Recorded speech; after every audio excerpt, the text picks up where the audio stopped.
Well, hey there. Welcome back to the People Gardener podcast. My guest today is Gabriel. Okay, I'm going to butcher this. Von Curian. Nailed it. Nailed it. The cool thing is that he's actually in Spain, right? It's Spain.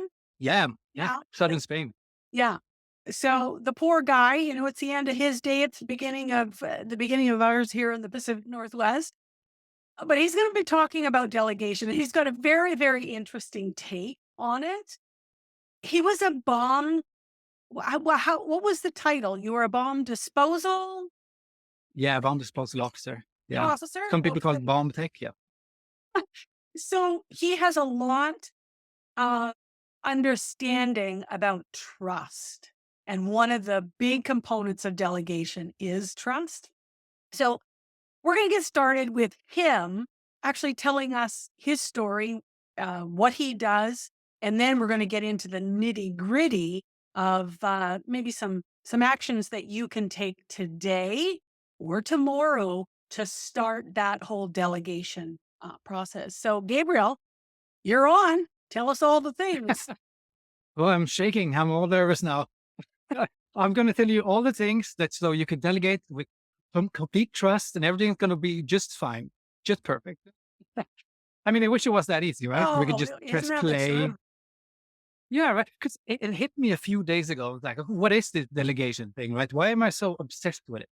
Like, why do I spend so much time figuring it out? And there are a bunch of reasons why this so turned out to be so important to me. And I think number one is that delegation is what separates the doers from the leader, right? It's literally the one skill that the people who do things don't have compared to the people who lead, right? Because it's how you transfer things from inside of your head to someone else's plate. That's the delegation, right? So I'm like, okay, this is the foundation of every leader. Like you can't be an excellent leader or even an average leader unless you know how to delegate. So then I'm starting to like, oh, okay, this is how it's all connected, right? Because this is where the obsession comes from. Uh, and there's a bunch of benefits to that. And there's this, it just exploded out into too many fascinating things that I saw when I started to discover that stuff. Yeah. So I guess that's the obsession where it comes from in some sense. When we talked earlier before the podcast, I think it was last week, and you talked about the bomb disposal process and the requirement of trust, and that everybody knew what their role was and what their task was, and each trusting the other. When it comes to delegation, do you have thoughts or processes? How do I determine who the person is that I need to delegate this to? Yeah. I get that question a lot. And I think it's so interesting because I come from a very different perspective, I think. Mhm. Because when I hear that question from my, the people I work with in the business world, there's always a undertone of I need to fire someone and get the right people on board. There's Oh, always this like I yeah, should just get rid of someone. yeah. But here's the thing: like in the world I come from, people show up at your door and they're called your team, and then you do whatever you can with those. Like you can't just pick and choose and like it doesn't work that way. So I come from a world where you're like you work with what you got and you make the absolute best of what you got. So there's this commitment already to trying to figure things out because you don't really have the option of kicking people out, unless they're extremely horrible at what to do, of course. But in some sense, you get your team and you work with that. And I went on a rant and I lost myself there. It was well, my question originally was who to delegate to, because I know what Yep. I found in corporate is I may have had two, three, four people that I could move this piece to, but I wanted to move it to the person best suited for that piece because I felt that that was part of my responsibility as a leader to make sure that I'm presenting somebody with a task that they have a very high success probability. Because I don't want to be giving it to somebody who doesn't have the basic skills in order to do it. And then it becomes this mountain for them. So that was kind of more where my thinking was Yeah. that question. So the way I approach that is that I don't look for the right person who can deal with it today. I look for the person who I can train to do the task better than I can. Mhm. So there's always this long-term perspective. And I think that's where my rant was going initially. Yeah. It's this long-term perspective that, okay, maybe today this won't be perfect. Maybe today it won't even be good enough. But the investment I'm making in this person to make sure that this works long term, that is me training them to make sure they can do it. That I think is the right way of doing it. And then it doesn't really matter exactly who it is. I mean, there are obvious rules there, right? If you have someone in marketing, you're probably not going to, have them work on the cars in the garage, right? Right. but, Yeah. Yeah. but Well, in order for it to be a task that they happily embrace, it really needs to be in, how do I say this? In their strengths, something that works with, how they think, how they do. Otherwise, it becomes this big, huge boulder that they're dragging around that makes their job not fun.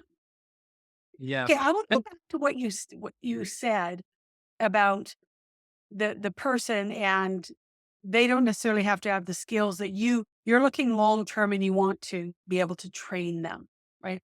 yeah. So backing up a step, how do you help the leader recognize early on that they need to delegate? Are Like, you stressed? the recognition Yeah, of okay, that's I've got to start doing this delegation so that in the end, down the road, things are firing as they should. well. I mean, that's literally the question I asked to the people who join me in my program. It's like, are you guys stressed? Hmm. And everyone says yes. Yeah, And there you go. yeah. Like that's literally the start, right? And then the follow-up question is, so you're stressed. Do you want to be a leader or do you want to be a doer? That's the question you got to. And then some people choose to be the doer, and that's fine, but then you're going to live in overwhelm and stress, and you're going to always have too much to do. And if you choose that, I support that. I think that might be a poor choice, but hey, we live our own life, right? Yeah. And But I if you think choose to that's become a really leader, common yeah, with small business owners because they come in and they are the doer and the yeah, owner and the leader for a long time before they hire someone. And so the letting go of the doing mm, of all of those things is a challenge. yeah. And I think that's why it's so important to look at each individual on your team as my job is to make sure that you are better at this than I am.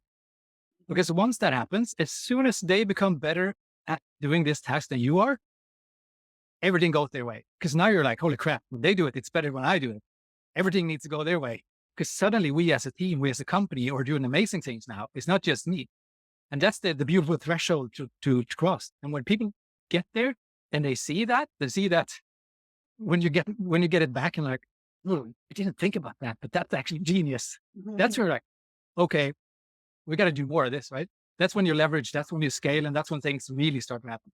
Everything that you're saying fits in with exactly what I coach and teach. My vehicle isn't delegation, it's transforming employees into raving fans. But the same thing, they are engaged, they're bought in, they are all in. And I have long said that the cumulative IQ of your team is far greater than yours. So, crowdsource solutions, it Yeah. works Yeah. well. Yeah.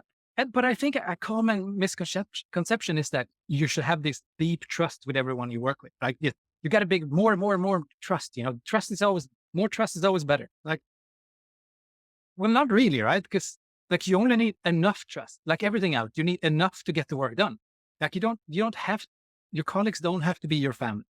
No, Like it's agreed. it's nice if you are in a team that really knows each other and love each other. That's fine. But if you are setting that bar up for your team or a colleague, it might be too much. Yeah. Because most of us have barely enough time to build that trust with your friends and family. Yeah. So I think a better approach to see it is like, how much trust do I need between us to make sure these tasks work efficiently, right? And there are a bunch of models that we work with, like a high performance team model, which basically says, depending on how complex things are, how complex the tasks are, more of the things should be dealt with by the people who are closest to the problem. That means you got to have a higher level of trust in them because they will own the problem, right? Mhm. But if it's a simple task and it's very straightforward, then the how to do it is more directed by the, by the manager or leader or whatever. Because then you can set like step one, step two, step three. So it's this simplicity versus complexity. And if it's complex, you need to get the right level of trust and hand over the ownership to someone so the people closest to the problem can fix it. A really classic example, and one of the, like, it happens like week one out of after school, right? You had a medical exercise, you build the teams, a 6-man team, and then you have a casualty. And the team leader is like, oh, sending people forward to make sure the casualty is being taken care of. And 99% of the cases, after a couple of minutes, when it relaxes a little bit, the team leader goes straight towards helping out. He's in the details, he's fixing, handing over tools and stuff like this. And then they finish the exercise and we ask them, how are you doing? Oh, we really nailed this, really fixed the person really fast. We did everything we're supposed to do. I think we did pretty good. But what happened also is that everybody missed 4 or 5 other injured because no one was taking the bigger picture, right? Mhm. No one stepped back and was preparing the ambulance. No one was looking what else has happened, the bigger picture, right? So, and you see that in business as well. You dive into the details, you get stuck in these things, and then you miss the opportunities. Yeah. So it's just one of those day one type of thing that we really train them on. And we do the same now inside this, right? Try to figure out, okay, why are you helping the patient when you should be calling the ambulance? Something like that, right? Yeah. Does Yeah. that make sense? Very much so. And again, I go back to these small business owners being all things at the beginning, and they're just not recognizing the benefit of stepping back and delegating and having their people become the experts in their roles so that they can actually look at the big picture and where the company can go and grow. Yeah. And So so what I met, yeah, oh, sorry, yeah, go first. no, no, go ahead.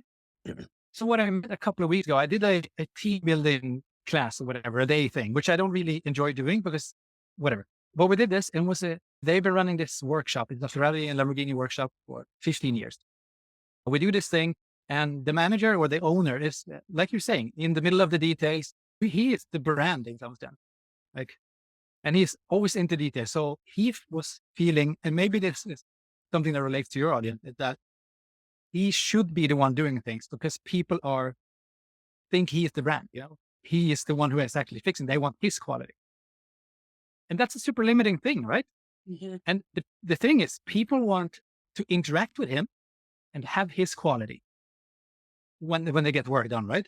So that means it doesn't mean he has to do everything, but he needs to give them those two things, right? He needs to talk to the clients because that's where they get the interaction, right? They would get to know him. But the quality, the same type of quality that he does, he can train other people, right? Right. So this thing, he doesn't have to do that. And that's a big hump to get over because if you've done that for 15 years, you don't change that in a day, right? Yeah. Well, But it's they're not. starting to make some, yeah. Yeah, it's not unlike parenting. And I say that Yeah, yeah. very kindly, right? We have these young kids and that you ask them to do something and you show them how you want it done, but it takes them quite a while before they actually do it to your satisfaction. It- Yeah. right? Because it does take time, but you have to allow them the opportunity to do it and to mess up and to not get it quite right. And I mean, there's nothing that's going to destroy their life or our world if it's not done, No. perfectly type of thing. But it's the same with employees. What I found was for me, my personality, I wanted the result. And so we would have the conversation. Okay, so here's where we are. This is where we need to get to. Here's how I probably would get there. But I'm okay with you finding a way to get there. But we've got to get there. We got to get there by this time. Yeah. right? Yeah. And then working with them so that the result, meaning this service that this company is giving on the cars, has to be here. You might choose to do this first and that second, but we got to get to here. And here means the way the owner did it, the brand did it, and satisfied and happy customers. Yeah. Oh, definitely. And I don't know, I want to hear your inputs on this, but what I often see is that you have an owner who says, here's what I want, or at least they think this is what I want. They have this fluffy idea inside of their head. And then they order a pizza, right? And then the pizza comes back and they're like, oh, sorry, I forgot it needs to be gluten free, right? They're like, oh, I'll get you a gluten free pizza. And then they come back and they realize, I don't eat meat. Like, so you do this back and forth 100 times, right? Because the idea in their head isn't as clear as they think. And to make it clear, that's where you need the structure and you need a little bit of a rule set. Because if it isn't clear up here, there's no way that the receiving end is going to get it. Like, there's just no way. Right. And it's also not a nice way to do it with your employees, right? It's like Oh my. they're supposed to understand what's inside of your head. And then, like, it's really difficult. So you need to have, I believe you need to have some type of structure, um, preferably like a piece of paper, which has the same kind of structure that you can expand and stuff. And that people know what they're going to get. They know that, hey, there's information missing. I should probably have this information. But that means they can ask you questions. And then everybody knows, okay, now we have enough information to work autonomously. And you know what you're going to get back. Like, yeah, it's Yeah, basically what we do in the military. I'm absolutely with you. And that requires the the business owner, the leader, to be open to questions and not feel like they're being questioned and get their back up. But this, if you're asking somebody to do a task, you have to be willing for them to ask the questions to get clarification to their satisfaction that they truly understand what it is that you want and when you need it. And are there any exceptions to this? We all, and I am guilty of this, absolutely. Assuming that people know what's in my head, Yeah. assuming that they know what I saw when I actually presented this of what the finished thing might be. And it's a really dangerous place to live because you set yourself up for disappointment, you, the person, and then the person trying to do the task, they are absolutely set up for failure because they Mhm. don't have Yeah. all Yeah. they need to do. Yeah. Yeah. That's what we call the impossible task. Yeah. You never give anyone the impossible task. Like, it's the thing that nobody could ever solve it because it's so unclear, so unspecific, that it just can't solve it. Like, there's no way to come back with a like thumbs up. Yeah. And that's on us, right? We Yeah. need to be the ones who's like, okay, I don't know what this is going to look like, and be honest with that. You can say that, but here are the guidelines. Your task is complete when the following things have been achieved. And then you make those things so precise and so exact that, like, a little alien can come down from space and look at that paper, look at your employee and say, yep, they did what you're supposed to do, right? Yeah. The end product, whatever shows up out of that, that's the creativity, right? That's the innovation. And that's the thing that could be better than what you thought in the beginning, if you allow it. Yeah. 9 out of 10 ideas, 89 out of 100 ideas are stupid and ridiculous. But the ones who are good, they're the ones that are going to make you, the millions, right? Right. But that's how everyone does. Everybody test, find a good idea. And like, oh, here's the gold. But you need to hear the crappy idea. And you need to be able to, take them on in a way where people are willing to give you even more stupid ideas. But if you start being like, you just make that face, which I've had both like that sometimes. You say something like, oh, everyone can ask your question. And then you ask a question, you see them react like this. You want to say another question, right? You want to ask that. So it's super important. It's really important. And that's where psychological safety, that's where like enjoying being at work. That's where you can, you spit out ideas and things will really flourish and cool things will happen from that. Right. but it's a Okay, tough so one because let's talk about the elephant in the room when it comes to there's no, leaders, and that is the micromanaging. And I want to bring this into the whole delegation part of this chat. From my perspective, when I delegate, the only thing that I am checking is to make sure they have everything they need to do whatever it is that I've asked them to do, that it's clear. And for somebody that is uncomfortable with delegating, not standing over and micromanaging this whole thing is really, really difficult. So share your thoughts on that, but then also any ideas or processes that they could go through that could relax them and help them settle into that enough trust that they need so that they can let the people actually do the work that they've been asked to do. yeah, that's a really good question. And it's a really, first off, I want to say that I personally don't think micromanagement is always bad.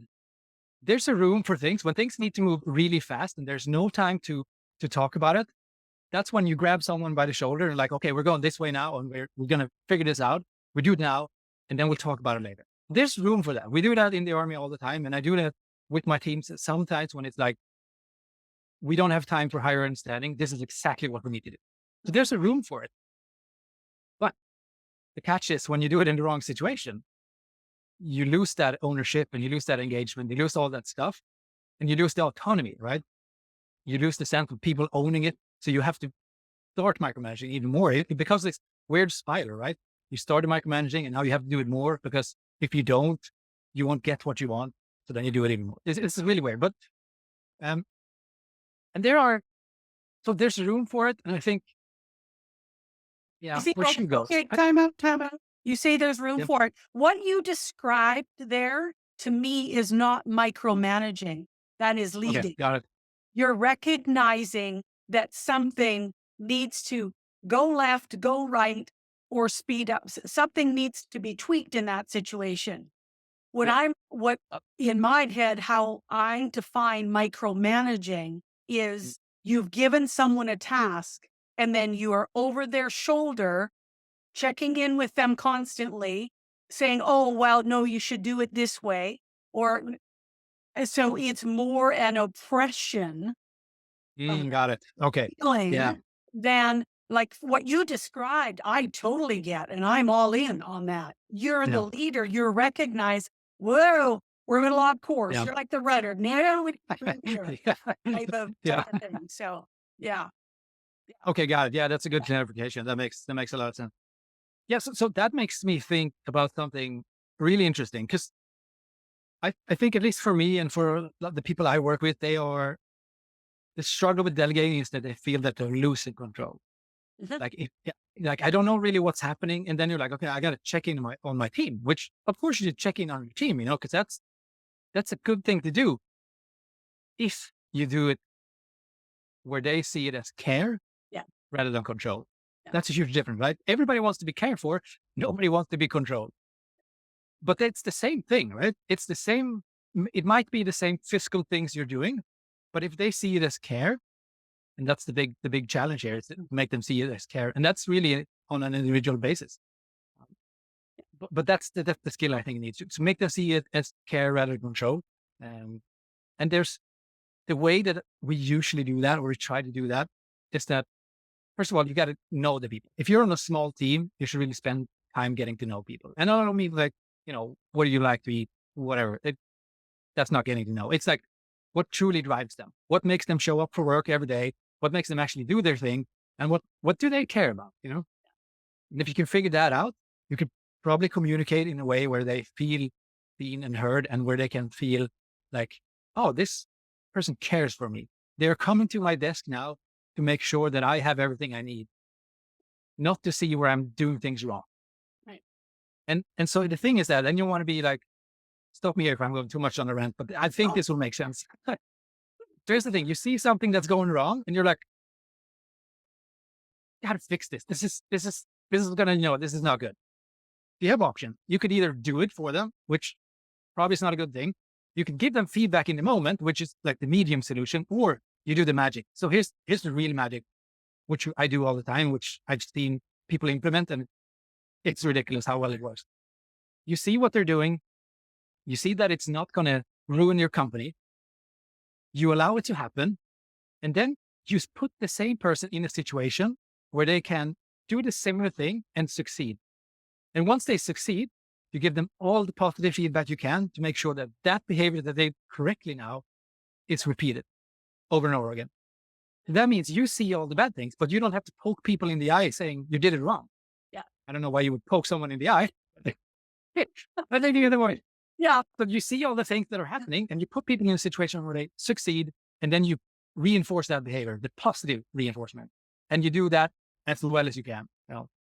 And that works wonderful, being caring rather than punishing. We all learn from our mistakes and failures way Oh, more than doing it right the first time, right? You yeah. you just think of us as humans, as little babies learning to walk. I mean, how many hundreds of times do they fall down before they actually successfully stay upright? So important. What is for you a something that people should recognize about delegation and why it is so vital that they become skilled at it? Yeah. That's a great. So for me, it is the only way to be a stress-free leader with the high-performing team. Okay. That's I the, mean, that's the only way to do I'm it. in agreement. I mean, I'm absolutely delegation. And to me, delegation is a gift.